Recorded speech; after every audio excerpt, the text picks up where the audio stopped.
청취자 여러분, 혹시 아주 중요한 연락을 기다리면서 스마트폰 화면만 뚫어져라 쳐다본 적 있으신가요? 아, 네. 현대인이라면 다들 한 번쯤은 겪어본 일이죠. 그렇죠. 상대방은 분명히 메시지를 읽었다고 뜨는데 1시간, 2시간 막 반나절이 지나도 답장이 안 오는 겁니다. 정말 속이 타들어가는 상황이네요. 맞아요. 화면은 되게 고요한데 우리 머릿속에서는 막 온갖 최악의 시나리오가 굉음을 내면서 돌아가기 시작하잖아요. 내가 아까 한 말 때문에 화가 났나? 무슨 사고라도 났나 하고요. 네. 그 짧은 침묵의 시간 동안 단순한 궁금증이 완전한 불안으로 변해버리죠. 그러니까요. 통제할 수 없는 두려움으로 바뀌는 겁니다. 이게 사실 인간의 심리가 불확실성이라는 진공 상태를 얼마나 끔찍하게 여기는지 보여주는 아주 완벽한 예시거든요. 아, 불확실성이라는 진공 상태요? 표현이 확 와닿네요. 네, 우리는 어떻게든 눈에 보이는 결과물이나 확실한 대답을 막 쥐어 짜내서라도 그 불안한 빈 공간을 채워넣으려고 합니다. 그게 인간의 아주 강력하고도 원초적인 본능이잖아요. 맞습니다. 바로 그 원초적인 본능, 그 불확실성을 견디지 못하는 패닉, 이게 오늘 우리가 파헤칠 심층 탐구의 핵심 주제입니다. 흥미롭네요. 스마트폰 이야기로 시작했지만 이게 단순히 현대인들만의 문제는 아니라는 거죠. 네, 전혀 아닙니다. 오늘 우리가 해체해볼 텍스트는 수천 년 전 고대 중동에서 벌어진 역사상 가장 유명한 심리적 붕괴 사건을 다루고 있어요. 아, 출애굽기 32장의 그 유명한 금송아지 사건이군요. 정확합니다. 출애굽기 32장 1절에서 6절을 본문으로 한 새로운 식탁 앞으로라는 설교문 자료인데요. 이걸 그냥 단순한 고대 종교의 설화 정도로 생각하시면 정말 큰 오산입니다. 그렇죠. 표면적인 종교 이야기 그 이상의 깊은 의미가 담겨 있죠. 네, 이 자료는 인간의 본성, 우리가 뼛속 깊이 안고 있는 그 불안, 그리고 위기의 순간에 우리가 통제권을 쥐기 위해서 막 어떤 기괴한 선택을 하는지에 대한 아주 날카로운 심리적 분석을 담고 있습니다. 이 텍스트의 접근 방식이 진짜 흥미로운 지점이 바로 거기에 있어요. 이스라엘 백성들이 자신들을 이집트에서 구원해낸 그 강력한 신을 내버려 두고 왜 굳이 눈에 보이는 금송아지를 주조해야만 했는가? 그 심리적 기절을 파고드는 거거든요. 맞아요. 그리고 이게 수천 년 전 광야의 사건으로 끝나는 게 아닙니다. 오늘날 우리가 시간과 돈, 그리고 욕망을 쏟아붓는 방식과 어떻게 소름 돋게 연결되는지 그 두 개의 식탁이라는 은유를 통해서 쫙 풀어낼 겁니다. 기대가 됩니다. 그럼 사건의 본질을 제대로 이해하려면 이 대형 사고가 터지기 직전에 도대체 무슨 일이 있었는지부터 짚어봐야겠죠? 네, 백성들이 갑자기 막 집단으로 이성을 잃고 우상을 만들겠다고 폭주한 데에는 분명한 트리거가 있었을 텐데요. 당시 상황이 구체적으로 어땠나요? 이 엄청난 패닉의 배경을 이해하려면 우선 성막, 그러니까 텐트 형태로 만들어진 이동식 성전의 개념부터 들여다봐야 합니다. 아, 성막이요?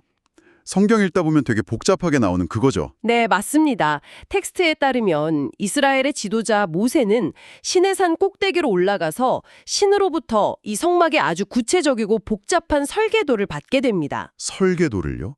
근데 고대에는 보통 신이라고 하면 막 거대한 조각상 같은 걸 신전에 모셔두지 않나요? 그렇죠. 고대 근동 문화권에서는 그게 일반적이었습니다. 그런데 이스라엘의 신은 보이지도 않고 특정 지역에 묶여있지도 않았어요. 그래서 이 보이지 않는 신이 유한하고 결함투성이인 인간들과 함께 이동하며 거주하기 위해 고안해낸 장치가 바로 성막이었습니다. 근데 출애굽기나 레위기 같은 기록을 보면 그 성막 짓는 규칙이나 제사법이 정말 숨막히게 복잡하잖아요. 네, 읽다 보면 지치죠. 맞아요. 현대인의 관점에서는 마치 막 규제와 통제로 가득 찬 지루한 법조문처럼 느껴지기도 하거든요. 표면적으로는 그렇게 보일 수 있습니다. 인간을 올가매는 규제처럼요. 하지만 이 텍스트는 전혀 다른 시각을 제시합니다. 어떤 시각이죠? 그 복잡한 절차들이 일종의 안전장치라는 겁니다. 압도적으로 거룩하고 강력한 신적 존재가 그렇지 못한 인간의 공간으로 직접 들어올 때 발생할 수 있는 파국을 막기 위한 방호복 같은 개념인 거죠. 와, 방호복이요? 신이 인간을 보호하려고 스스로 입은 방호복 같은 거네요? 정확합니다. 그러니까 이 복잡한 설계도는 인간을 괴롭히려는 관료적 규제가 아니라 어떤 대가를 치르더라도 내가 너희와 함께 하겠다는 신의 강력한 의지가 담긴 치밀하게 계산된 러브레터였다는 것이 본문의 해석입니다. 세상에 규칙과 통제가 아니라 치명적인 힘을 가진 존재가 연약한 대상을 보호하려고 쓴 러브레터였다니 이 관점은 정말 새롭네요. 그렇죠. 아주 감동적인 접근입니다. 근데 문제는 이 아름다운 설계도가 산 아래 백성들에게 미처 전달되기도 전에 아주 끔찍한 사고가 터진다는 거잖아요. 네, 비극의 시작이죠. 모세가 시내산에 올라가서 무려 40일 동안이나 내려오지 않습니다. 와, 40일이요? 아까 제가 스마트폰 답장을 몇 시간만 기다려도 막 미칠 것 같다고 했잖아요. 근데 척박하고 위험한 사막 한가운데서 40일의 침묵이라니. 상상만 해도 숨이 막히죠. 그러니까요. 이건 마치 청취자 여러분, 수백만 명이 캄캄하고 산소가 희박한 터널을 지나가고 있는데 유일하게 출구 비밀번호를 아는 가이드가 무전기도 없이 사라져버린 거랑 똑같은 상황 아닌가요? 이스라엘 백성들의 심리를 아주 완벽하게 대변하는 비유네요. 그들에게 모세는 단순한 정치적 리더가 아니었습니다. 보이지 않는 거대한 신과 자신들 사이를 연결해주는 유일한 물리적 인터페이스였거든요. 아, 유일한 인터페이스. 그 생명줄이 40일이나 뚝 끊겨버린 거군요. 맞습니다. 눈앞에 펼쳐진 현실은 언제 얼어 죽거나 목말라 죽을지 모르는 광야고 목적지인 가나안 땅은 보이지도 않고요. 여기서 집단적인 패닉이 일어나는 건 심리적으로 너무나 당연한 수순이었습니다. 그래서 이성을 잃은 백성들이 모세의 형이자 2인자인 아론에게 몰려가서 소리치는 거군요. 우리를 위하여 우리를 인도할 신을 만들라 하고요. 네, 살기 위한 몸부림이었던 거죠. 근데 잠깐만요. 저는 이 대목에서 좀 논리적인 의문이 들어요. 백성들이 폭동을 일으키는 것도 문제지만 리더십을 위임받은 아론은 왜 그렇게 허무하게 아무 저항도 없이 그 요구를 들어준 겁니까? 그 지점이 바로 불안이 만들어내는 집단적 광기의 무서운 점을 잘 보여줍니다. 아, 군중의 압력 때문인가요? 맞아요. 아론은 신의 능력을 직접 목격할 리더였지만 당장 자신을 향해서 분노와 공포를 쏟아내는 수백만 군중 앞에서는 철저하게 무너져 내린 겁니다. 진짜 무서웠겠네요. 여기서 텍스트가 중요한 통찰을 던지는데요. 백성들은 여호와라는 신을 아예 버리고 이름이 다른 이방신으로 갈아타려던 게 아니었습니다. 그래요? 저는 아예 다른 신을 믿으려고 한 줄 알았는데요. 아닙니다. 그들은 과거 이집트에서 홍해를 건널 때 뒤에서 추격해오던 전차 부대를 보고 극심한 공포에 질려 아우성을 쳤었죠. 이번에도 똑같았습니다. 모세의 부재라는 통제 불가능한 현실에 압도당한 겁니다. 아, 그러니까 불확실성을 도저히 견디지 못하고 당장 내 눈에 보이고 내 손으로 만질 수 있는 무언가가 필요했던 거군요. 네, 내 곁에 확실히 내 통제하에 있다고 믿어지는 물리적 형태가 필요했던 겁니다. 신의 정체성을 바꾼 게 아니라 신의 형태를 자신들 입맛에 맞게 막 변형시켜버린 거네요. 불안하니까 내가 쥐고 흔들 수 있는 사이즈로 축소해버렸달까? 정확한 표현입니다. 불안이 만들어낸 아주 기형적인 결과물이죠. 와, 여기서부터 이야기가 더 기가 막히게 흘러갑니다. 아론이 백성들 요구를 수용하면서 눈에 보이는 신을 만들기 위한 재료를 가져오라고 지시하잖아요. 네, 그 재료가 바로 백성들의 기에 걸려 있던 금고리, 즉 은금패물이었습니다. 이 장신구들 그냥 시장에서 산 예쁜 액세서리가 아니지 않습니까? 전혀 아니죠. 이 금부치들의 출처를 생각해보면 이 상황의 기괴함이 더욱 도드라집니다. 이집트에서 나올 때 가져온 전리품 같은 거 아닌가요? 맞습니다. 수백 년간 노예로 짓밟혔던 자들이 자유의 곰이 되자마자 그 금부치를 주렁주렁 매달고 다녔다는 건요. 자신들을 억압하던 이집트 지배계급의 화려한 모습을 흉내내고 싶어하는 허영심이자 트라우마의 발현이었습니다. 아, 노예 시대의 사슬을 끊고 나왔으면서 막상 스스로는 금으로 된 새로운 사슬을 몸에 칭칭 두르고 있었던 셈이네요. 아주 예리한 지적입니다. 근데 청취자 여러분, 여기서 정말 소름 돋는 모순이 발견됩니다. 아까 우리가 성막 이야기했잖아요. 하나님이 성막 지을 때 예물을 어떻게 가져오라고 했는지 혹시 기억하시나요? 마음에 감동이 되는 대로 자발적으로 가져오라고 하셨죠. 네, 자발적이고 기쁜 마음으로요. 근데 인간의 심리가 참 묘합니다. 보이지 않는 참된 신한테 자기 것을 드리는 건 왠지 막 아까워하고 주저하잖아요. 계산기를 두들기 되죠. 맞아요. 그런데 나의 불안을 잠재우고 내 통제력을 확인하기 위한 우상을 만드는 데는요. 그 귀중한 전재산, 이집트에서 챙겨온 엄청난 금부치를 일말의 망설임도 없이 아낌없이 다 쏟아붓습니다. 그게 바로 텍스트가 예리하게 파고드는 우리 내면의 가장 뼈아픈 모순입니다. 우리는 진리를 위해서는 인색하면서도 내 욕망과 불안을 달래주는 허상을 위해서는 파산도 불사하거든요. 와, 진짜 뼈라진 기분이네요. 이런 극단적인 차이가 도대체 왜 생기는 겁니까? 텍스트는 이 원인을 목적의 차이에서 찾고 있습니다. 이게 성막과 금송아지를 가르는 아주 본질적인 경계선이에요. 출애굽기 25장을 보면 하나님은 나를 위하여 성소를 지으라고 명하십니다. 아, 나를 위하여.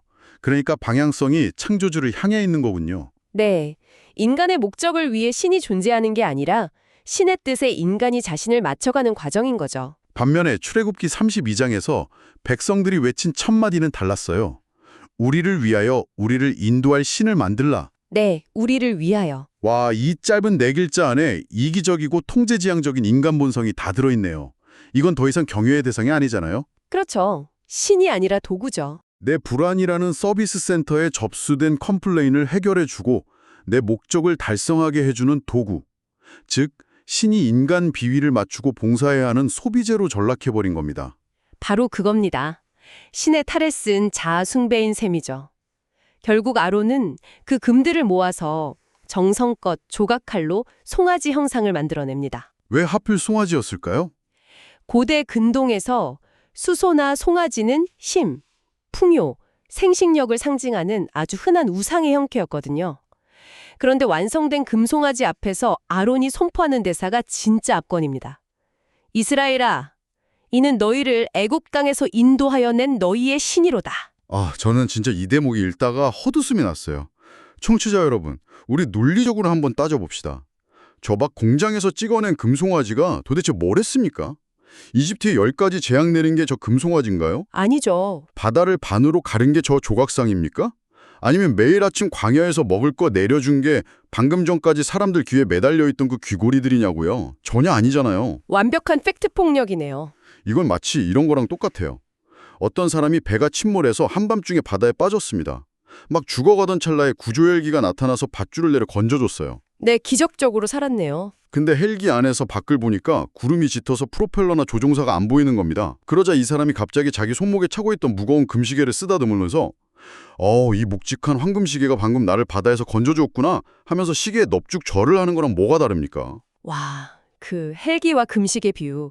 지금 이스라엘 백성들의 심리적 오류를 완벽하게 설명해 주네요. 정말 탁월한 비유입니다. 왜 인간은 자신을 구원한 진짜 힘을 놔두고 눈앞에 보이는 엉뚱한 물체에 공로를 돌리는 걸까요? 텍스트는 인간의 이런 말도 안 되는 행동을 일종의 영적 기억 상실증으로 진단합니다. 뇌에 문제가 생겨서가 아니라 극도의 불안이 만들어낸 심리적 방어 기제라는 거죠. 아, 불안하니까 과거의 기억마저 왜곡해버린다는 거군요. 네. 거대한 두려움이 파도처럼 덮쳐올 때 인간은 보이지 않는 은혜를 기억할 여유를 잃어버립니다.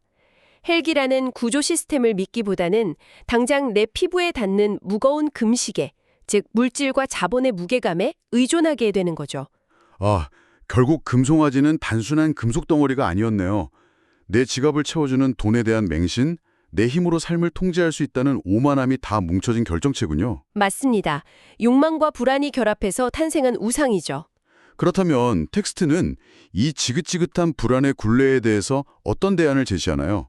당장 눈앞에 금송아지가 없으면 미쳐버릴 것 같은 이 심리적 질병 말이에요. 분석 자료는 성경의 다른 본문들을 끌어와서 두 가지 명확한 심리적, 영적 대안을 제시합니다. 첫 번째는 시편 23편의 선언입니다. 여호와는 나의 목자시니 내게 부족함이 없으리로다. 아, 너무나 유명한 구절이죠. 이스라엘 백성들의 근본적인 문제는 자신들의 생존을 스스로 책임져야 한다고 착각한 데 있었어요.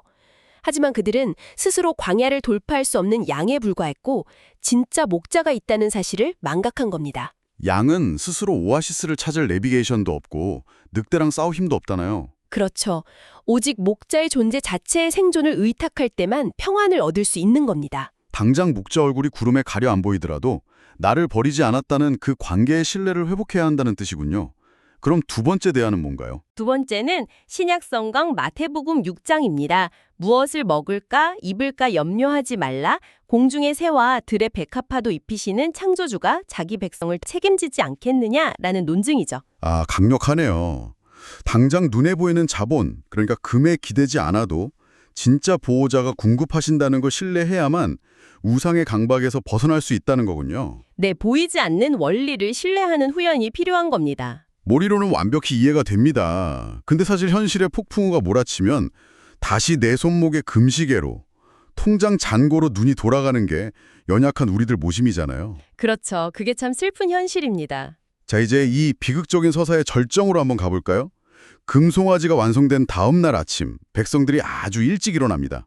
그리고 그 금송아지 앞에 번제와 화목제를 드리고 앉아서 먹고 마시며 뛰놀기 시작해요. 네, 거대한 광란의 축제가 벌어진 거죠. 불안해서 고기 파티 좀 한번 열었다. 이렇게 변명할 수도 있을 텐데 이게 왜 그렇게 치명적인 문제가 됩니까? 고대 근동의 문화적 배경을 모르면 그냥 파티 정도로 생각하기 쉽죠. 하지만 고대 사회에서 함께 앉아 음식을 먹고 마신다는 건 단순한 칼로리 섭취가 아니었습니다. 그럼 어떤 의미가 있었나요? 그것은 쌍방 간의 생명을 건 조약, 즉 언약을 체결하고 도장 찍는 행위였어요. 식탁을 공유한다는 건 운명을 공유하겠다는 절대적인 충성 맹세였습니다. 아, 그냥 회식이 아니라 피로 맺은 맹세 같은 거군요. 네, 여기서 텍스트는 아주 소름 돋는 평행 이론을 제시하는데요. 금송아지 사건 직전인 출애굽기 24장을 보면 이스라엘 장로 70명이 시내산에 올라가서 놀라운 경험을 합니다. 기록에 그들이 하나님을 뵙고 먹고 마셨더라라고 되어 있어요. 배교의 식탁으로 자리를 옮겨버린 겁니다. 배교의 식탁이요. 와, 진짜 국가로 치면 반역죄고 결혼으로 치면 가장 치명적인 불륜이네요. 네, 그래서 사도 바울이 훗날 고린도전서 10장에서 이 사건을 아주 심각하게 인용합니다. 저희 가운데 어떤 사람들과 같이 너희는 우상 숭배하는 자가 되지 말라면서요. 아, 수천 년 전 광야의 이 미친 파티가 과거의 해프닝이 아니라는 거군요. 네, 오늘날 수많은 대체제와 우상들에 둘러싸여 살아가는 현대인들을 향한 뼈아픈 경고장입니다. 청취자 여러분, 이쯤 되면 우리 스스로의 삶을 투영해보지 않을 수가 없습니다. 나는 지금 어떤 식탁에 앉아 있는가? 이 텍스트 논리대로라면 눈앞의 불안을 해소하려고 우상을 만들고 그 테이블에서 먹고 마시는 건 돌이킬 수 없는 배신이잖아요. 아주 치명적인 배신이죠. 그럼 여기서 아주 현실적인 의문이 생깁니다. 이미 금송아지한테 절해버린 백성들, 혹은 매일 내 안에 작은 금송아지들과 타협하면서 습관적으로 배교의 식탁에 앉는 우리는 어떻게 올바른 식탁으로 돌아갈 수 있나요? 스스로의 의지로 유혹을 끊어낼 메커니즘이 있습니다. 텍스트의 결론은 단호합니다. 우리 스스로의 능력이나 의지로는 불가능하다는 겁니다. 인간 본성은 끊임없이 새로운 우상을 찍어내는 공장과도 같으니까요. 절망적이네요. 구약의 중보자인 모세로도 안 됐잖아요. 네, 인간 모세로는 그 근본적인 결함을 덮을 수 없었습니다. 그렇기 때문에 완전히 차원이 다른 새로운 대속자, 새로운 중보자가 필요해진 겁니다. 인간이 스스로 만든 밥상을 엎을 수 없다면 외부에서 누군가 개입해야 한다는 뜻이군요. 그렇습니다. 이 텍스트의 결론부는 아주 장엄한 반전을 보여줍니다. 신은 배신한 이스라엘을 당장 쓸어버리지 않았어요. 대신 훗날 당신의 아들 예수 그리스도를 통해서 전혀 다른 역학을 가진 새로운 식탁을 차려주십니다. 아, 그게 바로 신약 성경에 등장하는 최후의 만찬, 성찬식이군요. 네, 구약의 제사 식탁과 예수의 식탁은 메커니즘 자체가 완전히 다릅니다. 완벽한 역전이 일어나죠. 어떻게 다른 건가요? 과거 식탁에서는 인간이 자기 재산, 즉 동물을 죽여서 신의 분노를 달래고 안심을 얻어냈잖아요. 내가 바친 금, 내 재물이 중심이었죠. 하지만 예수 그리스도의 식탁은 방향이 반대입니다. 신이 직접 희생한다는 말씀이신가요? 맞습니다. 십자가에서 찢기신 자신의 몸과 피를 내어주어서 굶주리고 불안에 떠는 인간을 직접 먹이시는 생명의 식탁인 겁니다. 인간의 노력이나 금부치로 유지되는 게 아니라 신의 무조건적인 희생으로 유지되는 식탁이네요. 네. 그래서 텍스트는 단호한 선택을 촉구합니다. 우리는 주의 식탁과 우상의 식탁 양쪽에 다리를 걸칠 수 없다는 거예요. 과거에 바알에게 무릎 꿇지 않았던 7,000명처럼 당장 눈앞의 불안을 핑계로 앉아있던 우상의 식탁을 걷어차고 결단해야 한다는 게 궁극적인 메시지입니다. 와, 정말 숨막히는 여정이네요.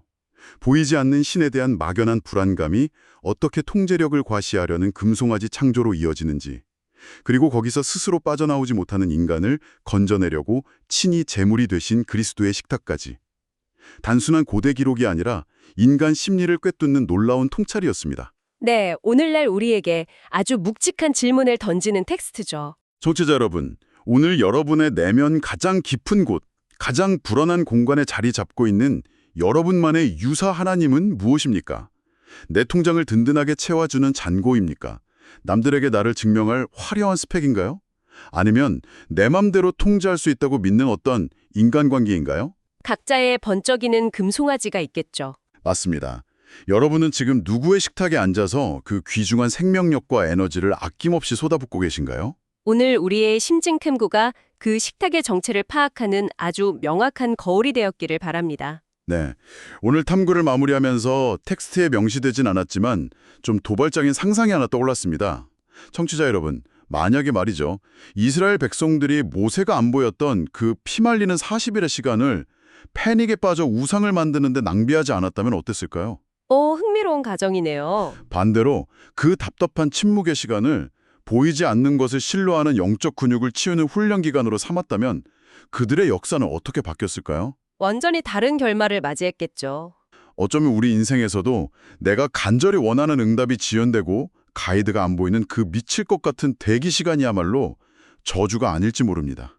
도리어 우리가 진짜 무엇을 믿고 있는지 내 신앙의 밑바닥을 증명해낼 수 있는 가장 위대한 기회일지도 몰라요. 침묵의 시간이 곧 증명의 시간이 될 수 있다는 거군요. 네, 지금 삶의 무거운 불확실성 앞에서 기다림의 시간을 통과하고 계신 청취자님들, 여러분은 그 불안하고 고요한 침묵의 시간을 금송아지를 만드는 데 쓰시겠습니까?